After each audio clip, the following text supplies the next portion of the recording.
Bonjour à tous, nous allons aborder dans cette vidéo le troisième chapitre du cours normes et protocoles. Donc, après avoir détaillé les notions de normes et protocoles au niveau du premier chapitre, ainsi qu'évoqué certaines normes associées à la diffusion numérique et analogique au niveau du second chapitre, nous allons voir dans ce troisième chapitre quelques exemples de normes qui sont associées au réseau de communication numérique. Mais avant cela, nous devrons d'abord définir le concept déjà de réseau de communication. Donc cette vidéo fera l'objet spécialement des réseaux de communication, c'est-à-dire qu'on va voir qu'est-ce qu'un réseau de communication, mais avant ça, on va voir déjà qu'est-ce qu'un réseau. Donc un réseau, comme on le voit dans la définition, c'est un ensemble d'équipements qui sont reliés entre eux par des moyens de transmission. Donc un réseau, c'est tout simplement un ensemble d'équipements, de nœuds, si on veut être vague, qui sont reliés entre eux par des moyens de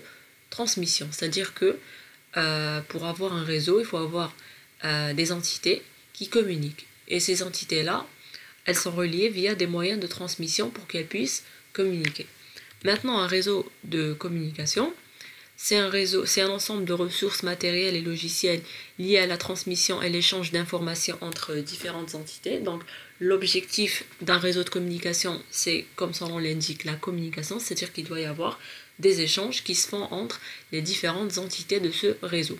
Et ces entités-là, aussi pour l'instant, c'est vague. Donc, on ne peut pas dire exactement le type de ces entités, etc. Donc, il y a les équipements d'interconnexion, il y a les équipements intermédiaires, les terminaux, il y a différents protocoles qui sont utilisés au niveau des réseaux. Donc là, on est dans une définition assez vague. On parle juste d'un réseau, qui est un ensemble d'entités reliées entre elles, qui communiquent. Donc voilà ce qu'est la définition d'un réseau de communication. C'est un réseau qui a pour objectif de faire communiquer les entités qui constituent ce réseau. Suivant leurs organisations, architecture, distance, nature des informations transmises ainsi que les vitesses de transmission, donc toutes ces caractéristiques des réseaux, elles sont traitées au niveau, c'est-à-dire qu'il y a des normes qui les régissent. Donc elles font l'objet d'un certain nombre de spécifications et de normes. Donc il y a des normes par exemple pour la nature par exemple des informations transmises, le format des données, comment elles sont échangées, la priorité de communication entre les différentes entités, etc. Donc il y a énormément de normes qui régissent la communication au sein d'un réseau et qui définissent aussi ses caractéristiques qui sont affichées. Donc l'objectif déjà de ce cours, c'est d'évoquer des normes et des protocoles. On est pour l'instant au niveau des normes et on va voir, donc l'objectif du troisième chapitre, c'est d'énoncer quelques exemples de normes au niveau des réseaux de communication. Maintenant, on va passer à l'utilisation des réseaux de communication. Les réseaux de communication peuvent être utilisés dans plusieurs applications. On a par exemple le partage de ressources. Il y a les ressources logicielles, logiques et physiques. Donc on entend par ressources toute entité qui peut être logique ou bien physique, donc software ou bien hardware, qui peut être utilisée pour accomplir certaines tâches. Donc un réseau de communication, il permet ce partage de ressources. Donc les ressources logiques, elles peuvent être des fichiers, des données, donc tout ce qui peut être logique. Physique, ça peut être des imprimantes par exemple, des équipements matériels, des modems, des scanners, etc. Donc les partager revient à les rendre disponibles aux autres utilisateurs du réseau, et si elles ne sont pas partagées, seul l'utilisateur local pourra les utiliser. Donc le réseau de communication va permettre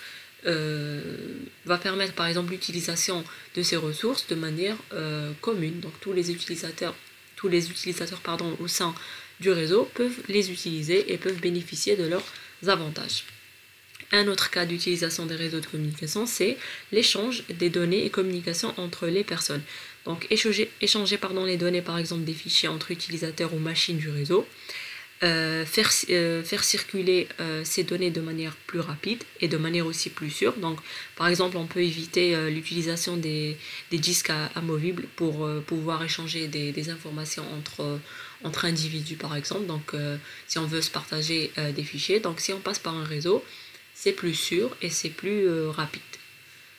On a aussi l'accès à des services distants, donc comme dans le cas par exemple du commerce électronique, le paiement électronique ou le e-payment et l'achat en ligne. On peut avoir accès à tout genre de services offerts par une société ou une organisation. Donc au niveau de notre réseau, il suffit de mettre en place des services qu'on peut offrir aux utilisateurs et l'accès se fait de manière rapide, fluide et sûre. Donc voici quelques cas d'utilisation des réseaux de communication.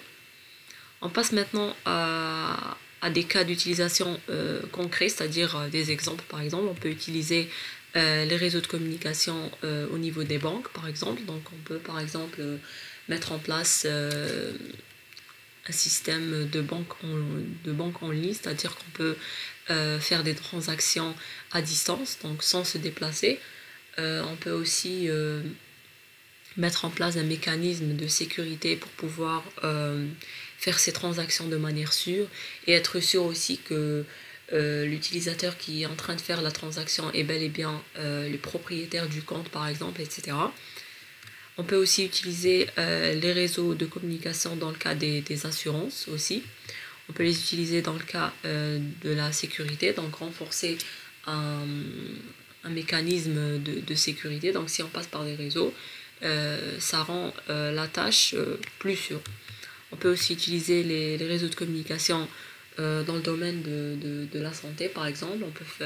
On peut mettre en place un réseau entre les médecins et leurs patients, etc. Donc il peut y avoir un échange à distance et qui est plus optimal. Donc on peut avoir aussi accès à tous les médecins en parallèle et on peut communiquer avec ces derniers de manière quasi instantanée sans se déplacer aussi. Donc aussi, par exemple, ça peut régler le problème qu'on vit actuellement vu la pandémie du Covid. Donc si on a cette utilisation des réseaux assez diversifiés, on aurait évité tous les déplacements, toutes les rencontres en présentiel, etc. Donc les réseaux de communication, par exemple, peuvent aider à une meilleure gestion et peuvent rendre toute tâche, donc tous des exemples de cas d'utilisation plus faciles à mettre en œuvre. On peut aussi utiliser les réseaux de communication dans le cas de l'administration. On peut avoir une administration assez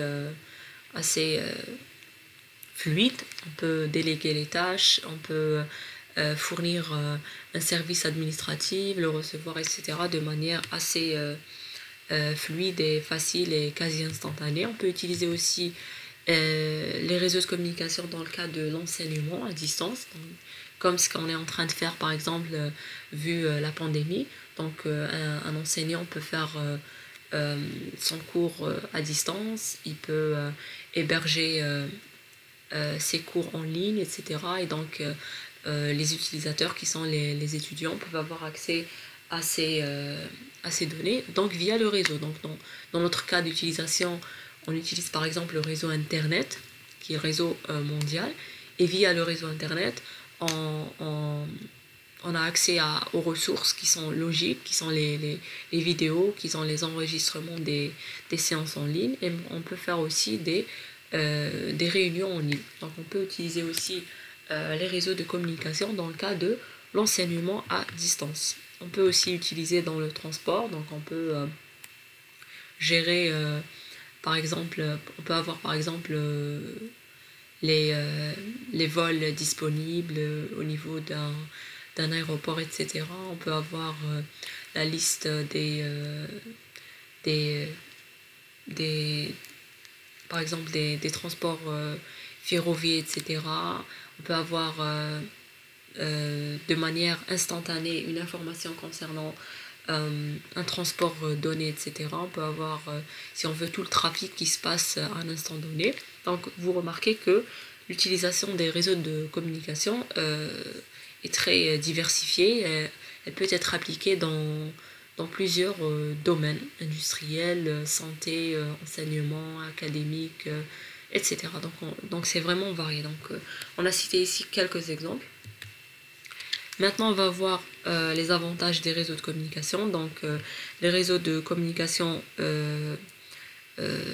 présentent énormément d'avantages. Donc, le premier, c'est la diminution des coûts. Et cela, c'est grâce au partage des données, des applications et des périphériques.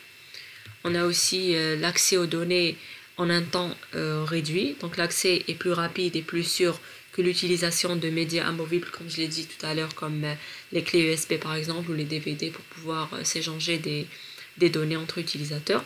Donc via les réseaux, l'accès se fait de manière rapide et sûre. On a aussi une communication et organisation plus efficace. On a une meilleure organisation du travail par exemple. On a une facilité du travail d'équipe. On a une gestion des bases de données optimisées par exemple. On peut mettre en place des agendas réseau qui peuvent faciliter la planification de réunions, donc comme dans le cas de l'enseignement à distance qu'on fait en ce moment. Et on peut gérer aussi l'information de manière plus optimale. On a aussi une résistance aux pannes, donc les réseaux de communication permettent d'accroître la résistance aux pannes. Maintenant, on a énormément de types de réseaux de communication et pour pouvoir les classifier, il faut donner un certain critère. Donc, les réseaux de communication peuvent être classés selon le type d'informations qui sont transportées. Donc, pour un type donné, on a un réseau donné, ou sinon, par exemple, la nature des entités impliquées. C'est-à-dire que si on a un certain type d'entités qui sont impliquées au niveau d'un réseau donné, on peut, par exemple, catégoriser les réseaux suivant ce critère. Donc, on peut utiliser plusieurs critères. Donc, on a cité, par exemple, le type d'information et la nature des entités. On va voir dans notre cours, si on veut, on va voir une classification selon le type d'information transportée. Donc, selon le type d'information transportée, il y a 3 types de réseaux de communication. Il y a les réseaux informatiques, il y a les réseaux de télécommunication et il y a les réseaux de télédiffusion. Donc les réseaux informatiques, c'est des réseaux qui transportent tout type de données, images, vidéos, son, données brutes, données audiovisuelles en direct, etc. Donc tout type de données peuvent transiter au niveau des réseaux informatiques. On a les réseaux de télécommunication, les données qui sont transportées au niveau des réseaux de télécommunication sont des données de type voix et parole. Donc c'est les réseaux par exemple téléphoniques, les réseaux GSM, etc. Donc ces réseaux-là transportent une donnée de type voix ou parole. Et il y a les réseaux de télédiffusion. Donc les réseaux de télédiffusion, c'est ce qu'on a vu dans le second chapitre. C'est des données qui véhiculent des données de type audiovisuel. Donc c'est tout ce qui est diffusion de données audiovisuelles dans le domaine de la télévision. Donc on a classé les réseaux de communication selon le type d'information transportée et on a 3 types de réseaux de communication. Néanmoins, la tendance actuelle tend vers la réunion de tous ces types de réseaux. On appelle ces réseaux les réseaux multimédia. Donc, les réseaux actuels, ou bien les réseaux du futur aussi, ou bien, si on veut, l'objectif tracé, c'est de mettre en place des réseaux qui peuvent véhiculer tout type d'informations et qui réunissent tous ces types de réseaux. Et ces réseaux-là, on les appelle les réseaux multimédia. On a pu voir au niveau de cette vidéo le concept de réseau de communication. On a vu déjà qu'est-ce qu'un réseau, un ensemble d'entités qui sont reliées entre elles, puis un réseau de communication qui est un réseau qui permet un échange de données entre les différentes entités qui composent ce réseau. Puis on a vu les cas d'utilisation, les avantages, etc. Puis on a vu que les réseaux de communication peuvent être classés suivant plusieurs critères, donc soit la nature des entités qui sont impliquées ou bien la nature des informations qui sont transportées. On a opté pour ce critère-là pour pouvoir avoir 3 types de réseaux qui sont les réseaux informatiques, les réseaux de télécommunication et les réseaux de télédiffusion. Donc dans la prochaine vidéo, on va voir plus en détail les réseaux informatiques, on verra par la suite les réseaux de télécommunication, on verra aussi par la suite les réseaux de télédiffusion, donc dans les vidéos qui suivent, puis on verra à la fin des exemples de normes qui sont associées aux réseaux de communication. Donc on verra, on ne sait pas si on va voir des réseaux, des normes au niveau des réseaux informatiques ou bien télécommunications ou bien télédiffusion. Donc la prochaine vidéo traitera sur les réseaux informatiques.